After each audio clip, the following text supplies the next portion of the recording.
Hi అమ్మా, ఏం పేరు నీ పేరు? దేవి అండి. దేవి, ఏం చదువుతున్నావు? ఎంటెక్. ఎంటెక్ ఎక్కడ? భీమవరం. భీమవరం. ఇది ఇక్కడ మీ ఆజంట నియోజకవర్గం? అవునండి. ఓకే, చూస్తున్నాం ఎలక్షన్స్ అడావిడి. ఏ పార్టీకి సంబంధించిన హోరు ఆ పార్టీ చేసుకుంటున్నారు. చాలా రసవత్తంగా జరుగుతున్నాయి, మొత్తం హోరీగా.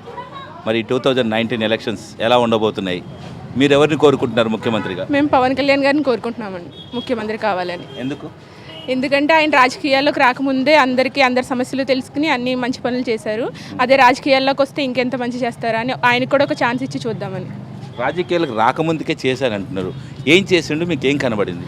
హుద్రుత్ తుఫాన్ సమస్య గురించి చేశారు, ఉద్యానవనం గురించి చేశారు, ఫాతిమా కాలేజ్ గురించి డిస్కస్ చేశారు, రైతులు సాగు భూముల గురించి డిస్కస్ చేశారు.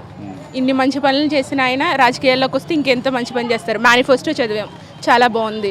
ఏం నచ్చింది మీకు మేనిఫెస్టో? అందులో మహిళలు కష్టపడకుండా గ్యాస్ సిలిండర్ ఫ్రీ, సంవత్సరానికి 6 గ్యాస్ సిలిండర్లు, అలాగే ఎల్కేజీ నుంచి పీజీ వరకు చదువుకునే వాళ్ళకి. మేము చాలా కష్టాలు పడ్డాం చదువుకోవడానికి, మా ఇంట్లో వాళ్ళు చాలా డబ్బులు ఖర్చు పెట్టారు. ఇప్పుడు పిల్లలకి అలా భవిష్యత్తు కాకుండా ఫ్రీగా ఆయనే చదివిస్తానంటున్నారు. ఫ్రీ హాస్టల్స్, ఫ్రీ బస్సు సౌకర్యం, అలాగే రైతులకేమో 5,000 రూపాయలు సన్నగా రైతులకి పెన్షన్ ఇస్తానంటున్నారు, సోలార్ మోటార్లు ఫ్రీ. అలా మేనిఫెస్టోలో ప్రతిదీ కూడా చాలా బాగుంది. 10 లక్షలు బీమా చేపిస్తానంటున్నారు. పవన్ కళ్యాణ్ పెట్టిన మేనిఫెస్టోనా మీరేమైనా తయారు చేశారా? కాదండి, పవన్ కళ్యాణ్ పెట్టిన మేనిఫెస్టో. అంటే ఆయన చేసే మంచి పనులు అంతలా నేనే కాకుండా అలా ప్రజల గుండెల్లో అందరి దాంట్లో ఉండాలనే కోరుకుంటున్నాం. పవన్ కళ్యాణ్ పెట్టిన మేనిఫెస్టో అందరు గుండెల్లోకి వెళ్ళినాయి కాబట్టి మా గుండెల నుంచి వస్తున్నాయి మాటలు. అర్థమవుతుంది, నవ్వు చూస్తుంటే. సో ఓకే, మరి చంద్రబాబు నాయుడు చాలా సీనియర్ కదా, ఎన్నోసార్లు ముఖ్యమంత్రి చేశాడు. కొత్త రాష్ట్రానికి కూడా ఈ 5 years నుంచి ముఖ్యమంత్రిగా కొనసాగుతున్నాడు. మరి ఆయన పరిపాలన మీకు నచ్చలేదా? అదే ఏం చేశారండి మీరు చెప్పండి ఒకసారి. ఆయన ఏం చేశారండి? అసలే ఇప్పటి వరకు ఆయన వచ్చి 14 years అయిందండి, మార్పు అనేది ఏం కనిపించలేదు. ఇప్పుడు అంత ఎందుకంటే ఆచంట నుంచి పెనుమంచిలో వెళ్తే వీధి లైట్, ఒక స్ట్రీట్ లైట్ లేదు, మాకు డ్రైనేజ్ లేదండి పెనుమంచిలో. మేము ఇల్లు కట్టుకుని 5 years అయిందండి, మాకు ఇప్పటి వరకు క్వాలిటీ అనేది రాలేదండి. ఏం సమస్యలు తీర్చారండి ఆయన?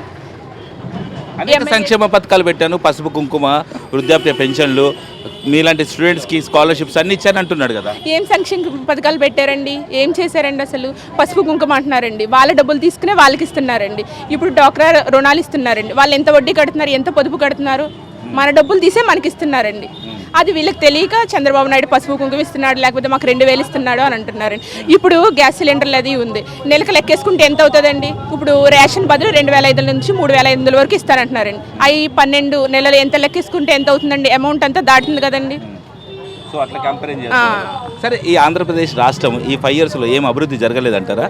మాకు తెలిసి అయితే ఏం జరగలేదండి. సరే, నువ్వు ఇక్కడ ఆచంట నియోజకవర్గానికి సంబంధించిన ఒక ఓటరు, ఎంటెక్ చదివిన స్టూడెంట్వి. ఇక్కడ నియోజకవర్గ ఎమ్మెల్యే పితాని ఎలాంటి అభివృద్ధి చేశాడు? ఏం కనబడింది మీకు? మా ఊర్లో అయితే ఏం చేయలేదండి, మాకైతే ఏం కనిపించలేదు అభివృద్ధి. చాలా డెవలప్ చేశాడంట కదా.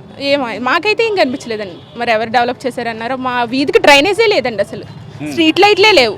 ఇంకా డెవలప్ చేశారంటే ఏం చెప్తామండి మేము?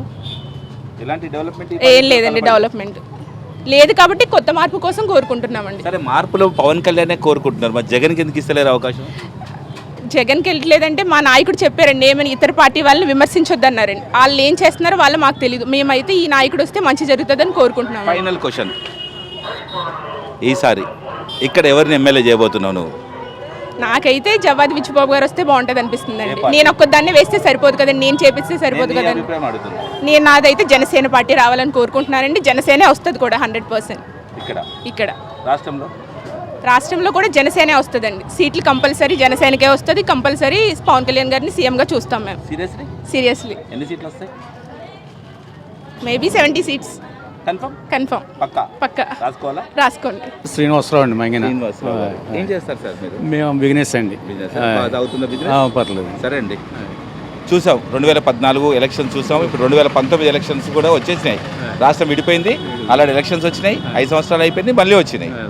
సో ఈ 5 yearsలో మీకు ఎలా డెవలప్మెంట్ ఎలా కనపడింది? ఈసారి ఎవరిని కావాలనుకుంటున్నారు మీరు ముఖ్యమంత్రిగా? మేమైతే జగన్ కావాలనుకుంటున్నాం. ఎందుకు సార్? ఎందుకంటే చంద్రబాబు నాయుడు గారు ఏం చేసింది ఏమి లేదండి. మాకు పీతన సత్యనారాయణ గారు అండి ఇక్కడ లోకల్గా.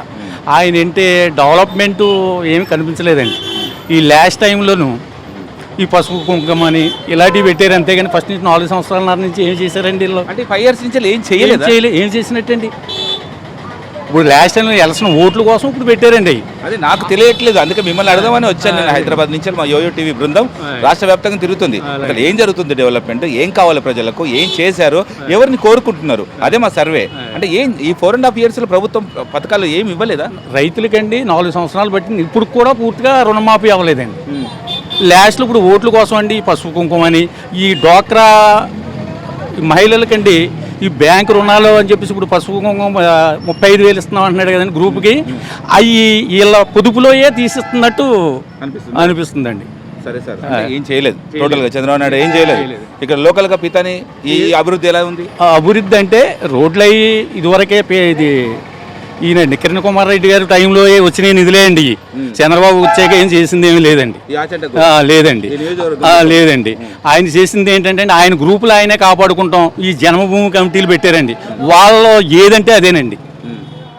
అంటే వాళ్ళ కార్యకర్తలకు వాళ్ళ జన్మభూమి చేసుకుంటున్నారండి, అంతే అండి, అంతే. కనవాళ్ళకి ఏమీ లేదండి. ఇవాళ పీతానికి వ్యతిరేకత వక్త కారణం అదేనండి, అంతేనండి. నిజమేనండి, మీరు చేసుకోండి, ఇంకా సర్వే చేస్తారు కదండి. సరే సార్, ఈసారి మరి మీరు ఎవరిని కోరుకుంటున్నారు? జగన్ అయితే బాగుంటుంది అనుకుంటున్నామండి. ఇక్కడైతే రాజు గారు అండి, రంగనాథరాజు గారు కంపల్సరీ. వైఎస్ఆర్ అండి, కంపల్సరీ. మరి జగన్ వస్తే అభివృద్ధి జరుగుతుందని అంటున్నారు, మీరు అవుతుందా? అవుతుందని అనుకుంటున్నాం. ఇప్పుడు ఈయన చూసామండి, ఇది వరకు చూసాం, ఇప్పుడు చూసాం. ఈయన చూడలేదండి జగన్ని. ఆయన వస్తే చేస్తారని చెప్పేసి అనుకుంటున్నామండి. మార్పు కావాలని కోరుకుంటున్నాం, అంతే. నమ్మకం ఉందండి, పక్కా అండి. ఓకే సార్, నమస్తే అండి. ఎలా ఉన్నారు? ఏం పేరు సార్? నా పేరు శ్రీనివాసరావు అండి. రావు గారు చెప్పండి. ఎలక్షన్స్ వినబడుతుంది, ప్రచారాల హోరు, ఎవరికి వారు పోటీలలో బిజీలో ఉన్నారు. మీరేం కోరుకుంటున్నారు ఈసారి? మార్పు కోరుకుంటున్నాను. ఎలాంటి మార్పు? ఎలాంటి మార్పు అంటే నేను ఆల్రెడీ పక్కా టీడీపీ, నేను అయితే పక్కా టీడీపీ అయితే నేను కొన్ని సంవత్సరాల క్రితం గవర్నమెంట్ ఆయుష్ డిపార్ట్మెంట్ అని చెప్పని ఎన్ఆర్హెచ్ఎం నేషనల్ హెల్త్ మిషన్ అని చెప్పని ఆయుర్వేదం, యునాని, సిద్ధ, యోగా అనే డిపార్ట్మెంట్లో ఒక ఉద్యోగిగా నేను అపాయింట్మెంట్ అయ్యానండి. టెస్ట్ రాసి రిటర్న్ టెస్టులు రాసి పరీక్ష అయ్యి పాస్ అయ్యి నాకు డైరెక్ట్ గవర్నమెంట్ అపాయింట్మెంట్ ఇచ్చింది. అపాయింట్మెంట్ ప్యాక్ 2009లో జాయిన్ అయ్యాను. 2009 ప్లస్ 2016 వచ్చేటప్పటికి అనేక ప్రభుత్వాలు వచ్చిన మా డిపార్ట్మెంట్ గురించి పట్టించుకున్నా.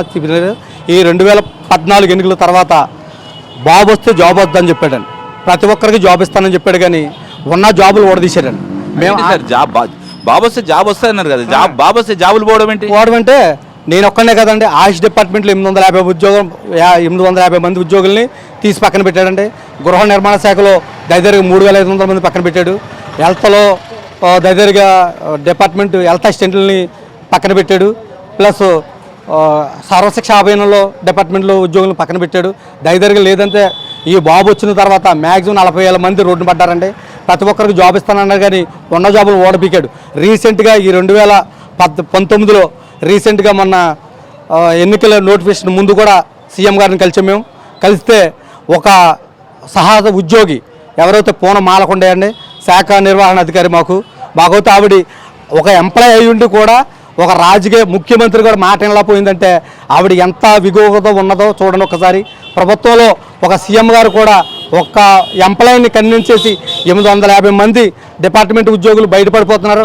ఎంతమంది ఉద్యోగులు పోతే నా ప్రభుత్వం పరిస్థితి ఏంటి, పొద్దుట వీళ్ళు ఎక్కడ బ్యాట్ చేస్తారు నా మీద అని చెప్పని కూడా ఆయన కరికర పడకుండా మమ్మల్ని రోడ్డు మీద నిలబడిచ్చారండి. నాలాంటి మంది ఎంతమందో ఈ ఊరిలో రోడ్డు మీద ఉన్నారు, అంతమంది బాధపడుతున్నారు. ప్రతి ఒక్కరు కూడా ప్రభుత్వం మారాలని ఆలోచిస్తున్నారు. కానీ జగన్ ప్రవేశపెట్టిన సంక్షేమ పథకాలు అయితే నేనైతే హెల్త్ ఉద్యోగిని కాబట్టి ప్రతి ఒక్కరికి మానవుడికి కావాల్సింది ఏంటంటే ఏదున్నా ఏది లేకపోయినా ఆరోగ్యం కావాలి. ఫస్ట్ ఆరోగ్యం ఉన్నవాడు ప్రతి ఒక్కడు భాగ్యం ఉన్నట్టే లెక్క. కాబట్టి ఆ ఇచ్చిన సంక్షేమ పథకాల్లో నెంబర్ 1 పథకం అయితే ఆరోగ్యం. ఒక 1000 రూపాయలు ఖర్చు పెట్టుకుంటే కనుక దాటితే కనుక అనేక లక్షలు నేను పెట్టుకుంటానని చెప్పి అన్నాడు. అది అయితే ఆరోగ్యానికి ఎంతో మంచిది. ప్లస్ ఫీజు రీయింబర్స్మెంట్ చాలామందికి ఇస్తానని చెప్పాడు. ప్లస్ అది కాకుండా 2,30,000 ఉద్యోగాలకి ప్రతి ఒక్కరిని ఉద్యోగం ఎంప్లాయ్ చూపిస్తానన్నాడు. ప్లస్ అది కాకుండా ప్రతి ఒక్కరిని ప్రతి పేద కుటుంబాన్ని లక్షాధికారి చేస్తానన్నాడు. ఆ డ్వాక్రా గ్రూపాలకు అయితే వాళ్ళకున్న రుణమాఫీ చేస్తానన్నాడు. ఇదే కాదు, రాబోయే తరంలో కూడా కొత్త ప్రభుత్వం యూత్కి ఎంతో ఉపయోగం. ఇది తెలుసుకుని ప్రతి ఒక్కరు ప్రభుత్వం మార్చుకుంటే వాళ్ళ ధన్యతగా వాళ్ళకు ఉపయోగపడుతుందని చెప్పి నేను కోరుకుంటున్నాను సార్. అంటే ఓకే, మీరు కోరుకునే దాంట్లో మీ అభిప్రాయం అది. అంటే చంద్రబాబు నాయుడు 5 సంవత్సరాల నుంచి ఏం చేయలేదు మీరు అంటున్నారు, జాబ్ వస్తే బాబు వస్తే జాబ్ వస్తుంది అన్నారు, కానీ పోయింది అంటున్నారు. మరి జగన్ వచ్చిన తర్వాత మీరు అనుకున్న కళ నెరవేరుతుంది అంటారా మీరు? నెరవేరుస్తుందని ఆపించాడండి మాకు. ఎలా చేసుకోగలుగుతున్నారు? ఎలా చెప్పాడని చెప్పంటే, ఒకటి ఇది వరకు బాబు పిఆర్సీ 2014 రాగానే నేను 10వ పిఆర్సీ మీకు ఇస్తానని చెప్పన్నాడు. 10వ పిఆర్సీ 2016 వరకు పిఆర్సీ అమలు చేయలేదండి. నేను అనే క్వశ్చన్ సార్, జగన్ వస్తే చేస్తారని మీరు ఎలా అనుకుంటున్నారని మీ నమ్మకం ఎలా? ఎలాగంటే ఇప్పుడు బాబు చేయలేదండి, బాబు ఎలాగొస్తే జాబ్ ఇస్తానన్నాడు, ఉన్న జాబులు పీకాడు. ఇప్పుడు ఆయన మాట ఎలాగన్నామో ఇప్పుడు ఇచ్చేవాడు నేను చేస్తానన్నప్పుడు వింటాం కదండి. అన్నం పెడతానన్నవాడు అన్నం పెడతాననుకుంటారు, కానీ తీసేస్తాను ఎవరు అనుకోరు కదా. సార్ ఓకే, ఫైనల్గా మీ మద్దతు ఎవరికి? నాదైతే వైఎస్ఆర్సీపీ. ఆశంట అయితే ప్రధాని సత్యనారాయణ గారు చేశారని చేయలేదని నేను అన్నాను. కానీ ఈ ఎదర చంద్రబాబు నాయుడు ప్రభుత్వం మీద కొద్దిగా ఈయన మీద అవనమ్మకం వచ్చింది జనాలకి. కానీ 99% అయితే ప్రధాని సత్యనారాయణ గారు నగ్గుదారని నాకు ఉందండి. అంతే. అంటే ఇక్కడ టీడీపీకి రావాలనుకుంటున్నారు, రాష్ట్రంలో ముఖ్యమంత్రి జగన్ వైఎస్ఆర్ రావాలనుకుంటున్నాను డిఫరెంట్గా. Right sir, thank you. Hello, మిమ్మల్నే ఫిలిం సెలబ్రిటీస్ రియల్ స్టోరీస్ ఏంటో తెలుసుకోవాలనుందా? లేటెస్ట్ గా రిలీజ్ అయ్యే మూవీ రివ్యూస్ నేను చెప్తే వినాలనుందా? ఇంకెందుకు ఆలస్యం, యోయో టీవీని సబ్స్క్రైబ్ చేసుకోండి. అలాగే మర్చిపోకుండా యోయో టీవీ యాప్ ని కూడా డౌన్లోడ్ చేసుకోండి.